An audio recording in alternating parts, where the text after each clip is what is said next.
고정관념이 있고요. 굉장히 그것을 맹신한다라는 거예요. 안녕하세요. 이번 영상에서는요, 우리 요즘에 갑질 이야기 되게 많이 들어보셨죠? 이 갑질하는 사람들을 가만히 보잖아요. 연애에서도 갑질이라는 게 있고요. 그리고 시부모 아니면 장인 장모 여기에서도 갑질이라는 게 있어요. 그래서 이렇게 갑질을 하거나 꼰대인 사람들의 특징, 즉 바꿔 말하면 권위적인 사람들의 특징 6가지 심리학에 따른 정의에 대해서 이야기를 한번 해볼 건데요. 권위적인 사람들은 어딜 가나 있어요. 그쵸? 그래서 권위적인 사람들이 갑질할 가능성이 굉장히 높고, 그리고 그 직장에서도 그 갑질을 하면서 상대방을 괴롭힐 확률이 굉장히 높거든요. 연애를 할 때도요, 갑을 관계로 만들어 버리는 그런 사람들이 있어요. 그래서 이 갑질을 하거나 권위적인 사람들의 특징을 좀 봐야 되는데요.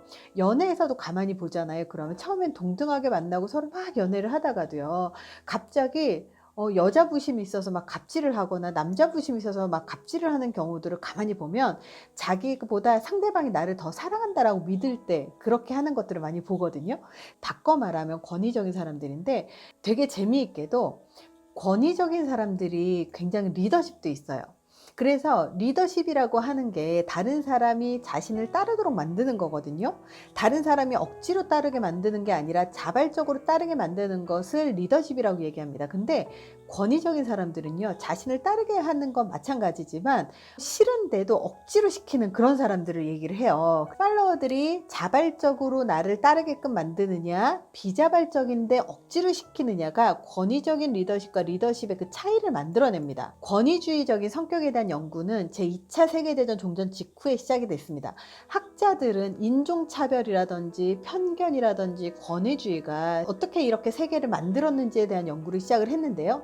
테오도르 아도르노는 버클리 연구를 창조를 했습니다.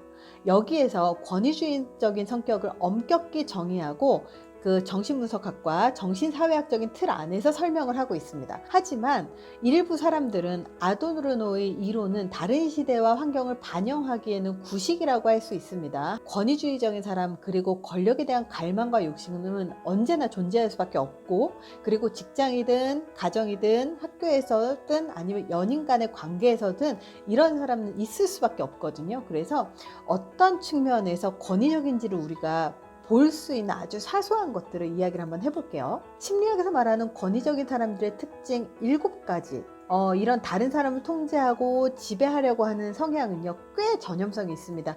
우리가 자주 보는 심리학적인 개념이고, 그리고 이런 권위적인 것들을 인식하는 방법을 배워야 할 필요가 있죠. 자, 그 첫 번째가 흑백 논리, 그리고 자신의 가치관에 대한 고정관념 이 있고요. 굉장히 그것을 맹신한다라는 거예요.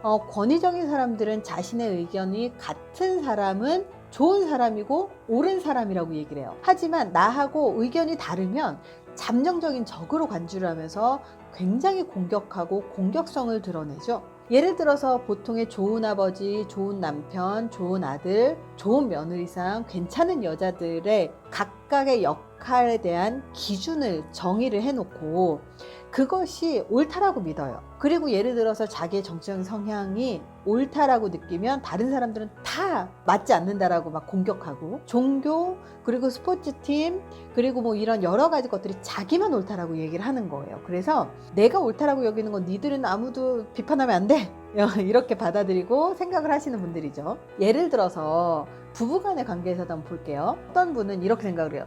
나는 돈을 잘 벌어오니까 좋은 남편이야. 아내하고 우리 와이프한테 내가 돈만 잘 갖다 주면 됐지, 무슨 내가 애도 키워야 돼? 에이, 돈만 잘 벌어오면 내가 좋은 남편이지 뭐. 이렇게 생각을 하시는 분들이 있는 거예요. 그래서 자기가 생각했을 때 좋은 아버지상이라고 하는 것이 월급만 갖다 주면 나머지는 니들이 다 알아서 해, 나는 내 역할 다 했어 라고 생각하는 혼자만의 아버지상이라는 게 있다는 거죠. 그래서 이런 사람들은 아내하고 사실은 아버지의 역할에 대한 아버지상, 어머니의 역할에 대한 어머니상, 자녀의 역할, 며느리 역할, 이런 역할에 대해 서로 대화를 하면서 협의를 통해서 가정 내에서 이 정의들을 내려가야 되는데, 어떤 분들은 그건 내 말에 따라야 돼, 이거는 내가 경험상 내가 맞아, 이렇게 얘기하시는 분들은 굉장히 권위적이죠. 여자에 대한 여성상도 굉장히 명확해요. 그래서 여자는 무조건 아침밥 차려줘야지, 맞벌이를 하더라도 여자가 집안살림 당연히 해야 되는 거 아니야. 여자니까 남자보다 집안살림 훨씬 잘하고, 그리고 나는 남자니까 집안살림 당연히 못하잖아, 이렇게 생각을 하시는 거예요. 뭐 여자라고 뭐 살림 잘하나요? 그런 거 아니거든요. 뭐든 많이 하다 보면 잘하게 돼 있는 거예요. 명절에도 마찬가지예요. 며느리는 당연히 명절에 음식을 해야 하고, 남자들은 당연히 담소를 해야 되고, 며느리는 당연히 여기 와가지고 살림해야 되고, 뭐 이런 좀 역할에 대한 고정관념을 굉장히 강하게 갖고 있는 사람이 있어요. 갑질하는 연인도 이런 게 있어요. 남자가 당연히 나한테 먼저 연락해야 되고, 남자가 나를 만나러 와야 되고, 그리고 남자니까 여자인 나한테 모든 것을 맞춰줘야 된다라고 생각하는 것. 여자 부심이 있는 거죠.